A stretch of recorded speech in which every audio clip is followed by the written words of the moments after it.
Lay your hands on your head and declare that no force of darkness will interrupt God's program in your life in this season. Go ahead and begin to pray. No power in existence.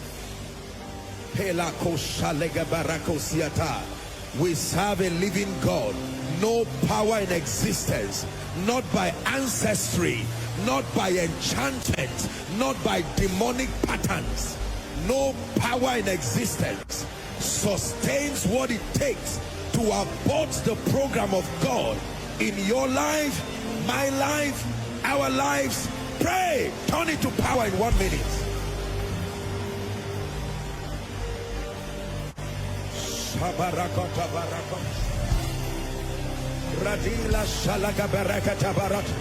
No power.